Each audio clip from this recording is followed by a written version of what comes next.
चलिए फ्रेंड्स, इस वीडियो में ये बात करते हैं कि किसी रिसर्च पेपर का, रिसर्च प्रपोजल का या रिसर्च प्रोजेक्ट में एमफिल में या पीएचडी में कैसे टॉपिक को सिलेक्ट करते हैं और टॉपिक से फिर टाइटल कैसे बनाते हैं। टॉपिक का मतलब ये होता है सब्जेक्ट मैटर कि जिस पे आप रिसर्च करना चाहते हैं।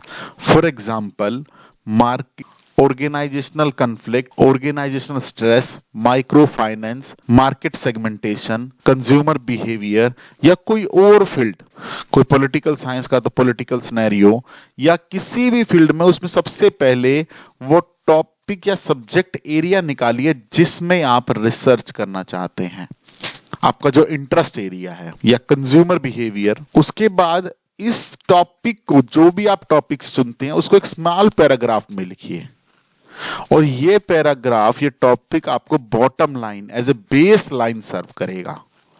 उस टॉपिक को लिखने की कोशिश करिए। मगर माइक्रो फाइनेंस पे आप अपना रिसर्च प्रपोजल बना रहे हैं तो पहले देखिए माइक्रो फाइनेंस में क्या क्या होता है, इसी चीज को पढ़िए, ना कि डायरेक्ट उस पर रिसर्च पे आइए, डायरेक्ट टाइटल बनाना शुरू कर दें। थोड़ी जानकारी माइक्रो फाइनेंस के लिए, उसके बाद एक ब्रीफ या टेंटेटिव या वर्किंग टाइटल बनाएं जो आपको एक एज ए रोड मैप की तरह या रोड साइनेज की तरह गाइड करेगा कि आपको कैसे आगे बढ़ना है। और ये आपको एक फोकसिंग साइन प्रोवाइड करेगा कि आपको उसी पर ही रहना है। लेकिन अगेन क्वेश्चन ये आता है कि फिर वर्किंग टाइटल कैसे बनाएं या टेंटेटिव टाइटल उसका कैसे बनाएं। तो उसमें एक फर्स्ट है, या तो आप सिंपली लिख सकते हैं कि my study is about organisational stress. मैं ये ऊपर के टॉपिक से ही एक एग्जांपल ले रहा हूं कि जैसे मैंने ऑर्गेनाइजेशनल स्ट्रेस का ऊपर यहां बताया, उसी से एक एग्जांपल बनाया कि my studies about organisational stress resulting from working during odd hours. या ऐसे ही निकाल सकते हैं, my studies about understanding consumer behaviour related to organic product, या my studies about increasing the role of micro finance. एक तरीका तो इसका ये होता है। सेकंड वे होता है, इसको क्वेश्चन की फॉर्म में आप लिखिए टाइटल को, क्वेश्चन की फॉर्म में, जिसका आंसर आप अपने रिसर्च के थ्रू ढूंढेंगे या उसको फाइंड आउट करेंगे, उसको एनालाइज करेंगे। जैसे what removes organizational stress resulting from odd hour work, what motivates people to purchase organic product, or how the government can increase the role of microfinance। इस तरीके से क्वेश्चन में लिखिए आपका। तो यहां पर आप उन्हीं चीजों की बात करेंगे कि कैसे माइक्रो फाइनेंस का रोल इंक्रीज किया जा सकता है, या कौन सी ऐसी चीजें, फैक्टर्स हैं जो ऑर्गेनिक प्रोडक्ट की परचेज को मोटिवेट करते हैं लोगों को या इंक्रीज करते हैं। तो ऐसा क्वेश्चन, इस क्वेश्चन का आंसर, या जो आप क्वेश्चन फॉर्म में अपना टॉपिक लिखेंगे, उसका आंसर रिसर्च पेपर में या रिसर्च प्रपोजल में उसको फाइंड आउट करेंगे। एक तरीका और होता है इसका कि इसको ऐसे भी आप लिख सकते हैं कि short and avoiding unnecessary word like an approach to a study of, इस तरह की चीजें ना यूज करके, मतलब आपको आर्टिकल्स एंड प्रपोजिशंस यूज ना कीजिए, उसको ऐसे सिंगल टाइटल या डबल टाइटल में आप लोग लिख सकते हैं। जैसे डबल टाइटल और single title understanding the role of micro finance, ये सिंगल टाइटल हो गया है एक ही, कि उसका रोल क्या है। फिर उसके बाद वो अलग चीज आएगी जब आप रिव्यू ऑफ लिटरेचर की तरफ जाएंगे कि उसके ऑब्जेक्टिव क्या होंगे, हाइपोथेसिस क्या होंगे और एनालिसिस कैसे होगा। ये चीज अभी टाइटल और टॉपिक की हम लोग बात कर रहे हैं, तो यहां पर आप सिंगल टाइटल या फिर ऐसे भी लिख सकते हैं, under an ethnography. Double title में आप ये भी लिख सकते हैं, an ethnography understanding the organizational stress resulting from working during odd hours. ये डबल टाइटल है। ये यहीं से पता लग रहा है कि एक एथनोग्राफी स्टडी की गई है और उसमें ये चीजें देखी गई हैं, एनालाइज किया गया है। तो इस तरीके से आप टॉपिक को भी लिख सकते हैं। लेकिन फिर टॉपिक लिखने के बाद आता है कि उसकी प्रैक्टिकेबिलिटी चेक करनी है और वो स्टडी यूजफुल भी होगी कि नहीं। जो प्रैक्टिकेबिलिटी है वो रिलेटेड है कैन बी से, क्या हम इसको एक्चुअली कर भी सकते हैं कि नहीं कर सकते हैं।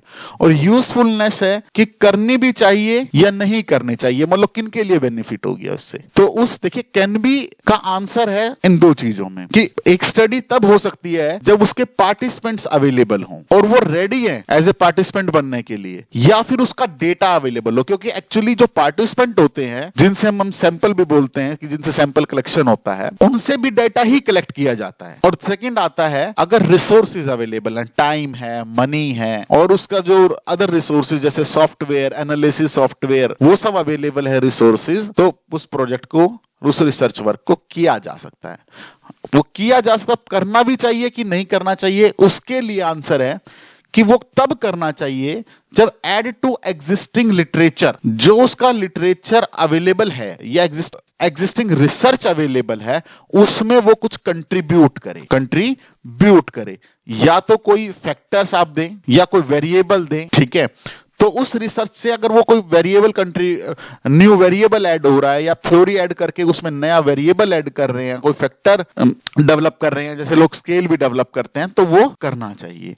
दूसरा, अगर कोई प्रीवियस रिसर्च है, रिपीट कर रहे हैं पास्ट रिसर्च को, different situation, time, region and participant, आपको पहले रिसर्च हो चुकी है, अगर उसी के लिए नई सिचुएशन कोई आ जाती है, जैसे आपने देखा कि consumer behaviour during corona period, तो उसमें तो चेंज था, तो आप ऐसा भी कर सकते हैं, सेम रिसर्च अगर कंज्यूमर बिहेवियर में कर रहे हैं, कोई अलग टाइम पे कर सकते हैं। रीजन, अगर कोई स्टडी मान लो फॉरेन कंट्री में हुई है किसी में, तो आप उसको सेम अपने यहां भी देख सकते हैं कि जो रिसर्च के रिजल्ट उधर आए हैं उस कंट्री में, क्या वो यहां भी सेम है, या डिफरेंट तरह के पार्टिसिपेंट जो उसमें डेटा प्रोवाइड करेंगे, सैंपल पॉपुलेशन जो है वो डिफरेंट है, तो आप उसको भी ले सकते हैं।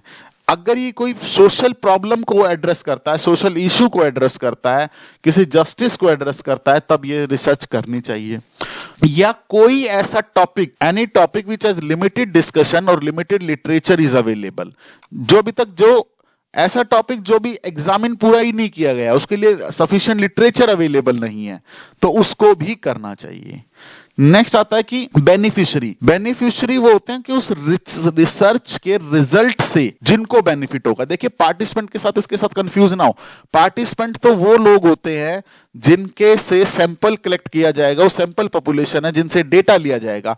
पर बेनिफिशियरी वो लोग होते हैं जिनके लिए रिसर्च की जाती है, जो उससे आगे बेनिफिट उठाएंगे, जो उसको इंप्लीमेंट करेंगे। तो वो अगर लार्ज नंबर में है, तब आपको रिसर्च वो करनी चाहिए। रिसर्च का यहां पे ये ज्यादा लार्ज बेनिफिशियरी वहां जो रिसर्च प्रोजेक्ट्स होते हैं, रिसर्च प्रपोजल होते हैं, उनमें इंक्लूड होना चाहिए, ये उनके लिए ज्यादा बेनिफिट है। नेक्स्ट आता है कि रिसर्चर ऑब्जेक्टिव, एक ये लास्ट इंपॉर्टेंट रह जाता है कि जो रिसर्चर का ऑब्जेक्टिव है वो क्या है, जिसमें वो रिसर्च क्यों कर रहा है, खाली रिसर्च करने के लिए कर रहा है या कोई डिग्री। रिसर्च ऑब्जेक्टिव में आता है कि वो रिसर्चर का ऑब्जेक्टिव क्या है, उसको करनी क्यों है, क्या रिसर्च वर्क को वो आगे करना चाहता है, या फिर उसे कोई एमफिल, पीएचडी या मास्टर्स की कोई डिग्री लेनी है। तो इन तरीके से आप अपने टॉपिक और टॉपिक से टाइटल को चूज कर सकते। अगर आपको कोई डाउट है तो आप कमेंट बॉक्स में लिख सकते हैं। थैंक यू वेरी मच, या मुझे ईमेल कर सकते हैं।